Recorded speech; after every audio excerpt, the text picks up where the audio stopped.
In this video we will look at a lesson in classroom mathematics. And today we start with a new chapter, Geometry of 2D Shapes, chapter 12. And the section is revising your grade 8 lines, angles and triangles. So just for an overview of this video, we're going to look at what the properties are for lines and angles, then the properties of triangles, and then look at a few examples.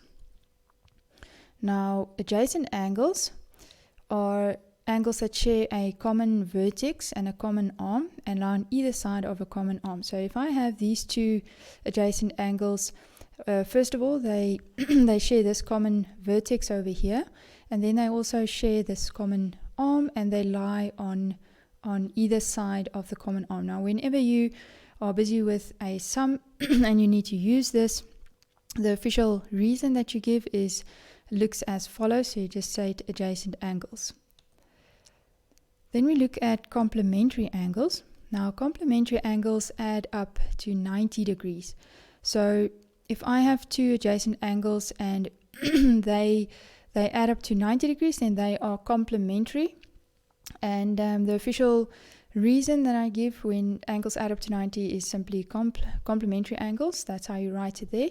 And another way of remembering complementary angles is if you just draw a line through the C, then that looks like a 9.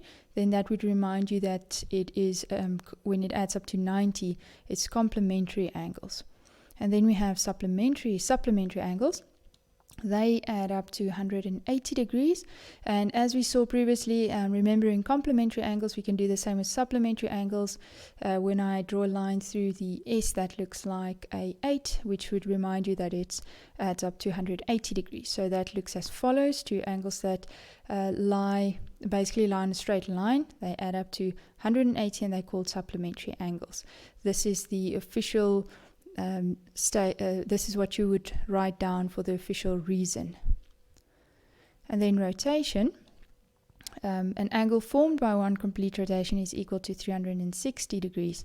So if we look at these three adjacent angles, we can see that they go right around. So that means that they add up to 360 degrees. And this is the official reason that we will use. Then adjacent angles on a straight line. So these add up to 180 degrees, and this is actually the same as we've seen with supplementary angles. It's just viewed from a different perspective. So we've got these two angles. Now, if we have a straight line and we have two or more angles that lie on the straight line, then these angles will add up to 180 degrees. So our official reason will be adjacent angles on a straight line. This is the converse. This says that if the adjacent angles add up to 180 degrees, then their outer arms form a straight line. So if we know that these angles all add up to 180 degrees, then that simply means that these outer arms will be a straight line. And our reason will be adjacent supplementary angles. Then we have vertically opposite angles. And that states that if two lines intersect, then their vertically opposite angles are equal. So that looks as follows. We've got these two lines, CD and AB, and they intersect. So that means that these two angles, this O2 and O4, they are vertically opposite. That means they will equal each other. And similarly, we've got O1 equal to O3, and then our official statement will be vertically opposite angles. Then corresponding angles. Now, corresponding angles are equal when lines are parallel. So if I have two parallel lines, then the corresponding angles form a F. So that means that this angle and this angle, where these are the parallel lines, will equal to each other. Now, in this figure below, we've got four sets of corresponding angles. We've got this E3 is equal to F2, and then we also have F1, which is equal to E2. Then we also have this E1 equal to F4, And finally, we have that F3 is equal to E4. And our reason, corresponding angles, and then we also need to state the lines which are parallel. AB is parallel to CD. Next up, we've got co-interior angles, and they are supplementary when lines are parallel. So here we have the same figure. Now they form a U normally, where this angle and this angle will add up to 180 degrees. So in this example, we've got two co-interior angles. We've got E3, which is co-interior angle to F1. So if I add these two angles, they will equal 180. And then also we've got F4, that is F4 and E4 are also supplementary angles. So our reason will be co-interior angles, AB is parallel to CD. Then we have alternate angles. They are equal when lines are parallel. So here we have these two angles. We've got these angles form a N or a Z. So if these two lines are parallel, then this angle is equal to this angle. So in this example, we've got two sets of alternate angles. So we've got that E4 is equal to F1. These two are alternate. And then also we've got F4 equal to E3. And then our reason is alternate angles. AB is parallel to CD. Alright, so that was the properties of lines and angles. So next up we do triangles. Now the definition for a triangle, quite simple. It's a closed figure with three sides. And then we can classify triangles in terms of their sides. So there's three classifications. The first one is scalene. If a triangle is scalene, then the length of all three sides are different. And that is an example of a scalene triangle. Then we've got isosceles triangles, and that means that two sides are equal in length. So that is what it would look like. And then finally we've got equilateral triangles, where all three sides are equal in length, and that is an example of an equilateral triangle. Then we can also classify triangles in terms of their angles. So once again, we've got three groups. The first one is an acute triangle. That is when all three angles of the triangle are acute, or in other words, less than 90 degrees. So that's what that looks like. Then we have a right angle triangle, and that is when one angle of the triangle is a right angled is a right angle, meaning it's equal to 90 degrees. And then we have an obtuse triangle, where one of the angles of the triangle is an obtuse angle, so that means greater than 90 degrees. Now also note that in this case, the right angle triangle, both the other two angles will be acute, and also with the obtuse angle, only one will be obtuse, the other two will be acute. Now the sum of the interior angles of a triangle. So the sum of the interior angles of a triangle is 180 degrees. So that means that angle A plus B plus C will always add up to 180 degrees. And the reason we say is angles of a triangle. Then the exterior angle of a triangle. So the exterior angle of a triangle is equal to the sum of the interior opposite angles. So let's see what that means. If I have a triangle ABC and I extend one of the sides, then this angle that's formed over here, this C1, will be equal to these two added together. So this A plus B will be equal to C1. And this is the reason, exterior angle of a triangle. Then we have isosceles triangle, and this says that if two sides of a triangle are equal, then the angles opposite the equal sides are also equal. So this means that if I'm given that AC is equal to AB, that means this angle opposite that side will be equal to the angle opposite the other equal side. So that means that if I'm given that AB is equal to AC, then angle C will be equal to angle B, and our reason will be angle opposite equal sides. Then we have the converse. So the converse states that if two angles of a triangle are equal, then the sides opposite the equal angles are also equal. So now in this case, we are given that these two are equal to each other. So that means if I'm given that this angle is equal to that angle, that means this opposite side will then be equal to that side. And this is our reason: sides opposite equal angles.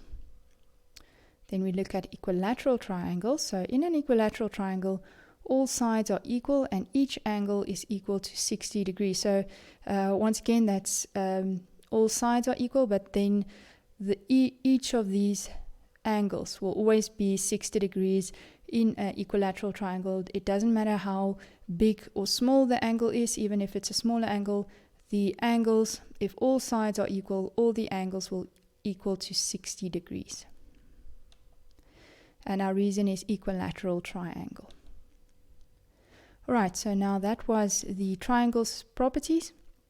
And now we'll look at a few examples. Now for example 1, determine the sizes of the angles marked with letters. So we need to find the angles of A, B, C, and D. Now in starting off, we always draw this diagram just to make things easier, because when we do these geometry sums, we always need to write down our statement and then always a reason for what our statement is. So it actually each step consists of 3 main parts. The first one is to write down our statement. Now let's start with A. We know that this A plus this one is equal to this angle, and we know that because this is the exterior angle of a triangle. So first we write down that A plus 57 degrees is equal to 128 degrees. And what is our reason? Our reason is exterior angle of angles, or angle of a triangle. So this was our first step, was just to write down what we know of the relationship of the angles, and then the reason, and then finally the third step is just to solve for A. So if I solve for A, I just take my 57 over to the other side and I subtract it. Then I have 128 minus 57, and that would give me 71. So A then is equal to 71 degrees. Right, so we found A. Now to go on and find B. Now what relationship does B have to another known angle? We see that these two angles are co-interior angles. So that means that since they are co-interior, they will add up to 180 degrees. So that means that B plus 128 degrees is equal to 180 degrees. Now I write my reason. These are co-interior angles. And also I have to write that AC is parallel to DG. It's given that these two are parallel lines, so AC is parallel to DG. Right, and then I just solve for B by taking the 128 over to the other side, so it's 180 degrees minus 128 degrees, so B is then equal to 180 minus 128, and that's equal to 52 degrees. Okay, so now we need to find C. Now in these questions, always the order of the letters is normally a good indication of what order you need to solve them in. So that's why we solved first for A, then B, and now we're going over to C. So relationship of C with any known angle, this is on a straight line. They lie on a straight line. So that means they add up to 180 degrees. So I'm going to write C plus 57 degrees is equal to 180 degrees. What is my reason? Angles on a straight line. And then I just simply solve for C. So C is then 180 minus 57 degrees.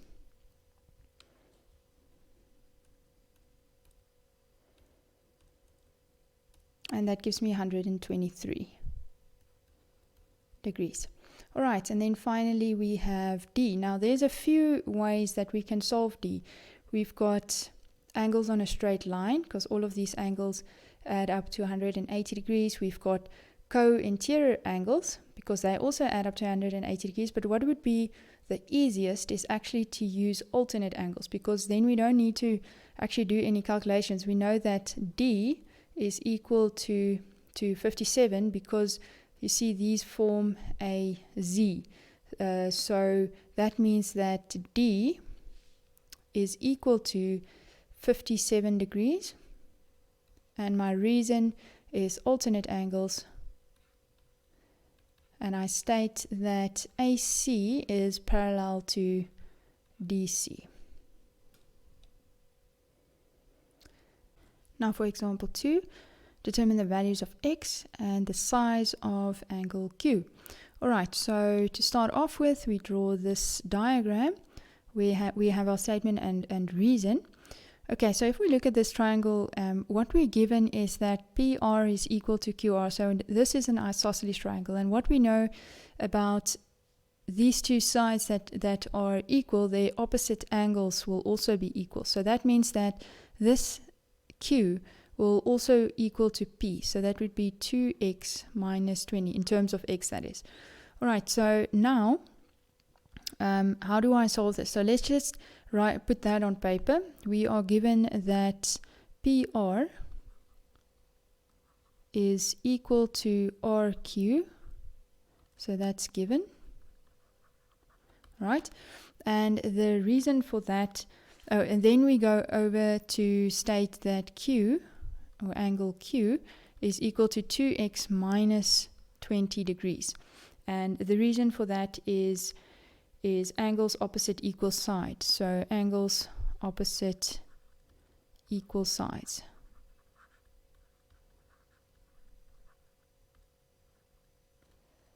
All right, now how do we solve for X? We know that the angles of a triangle always add up to 180.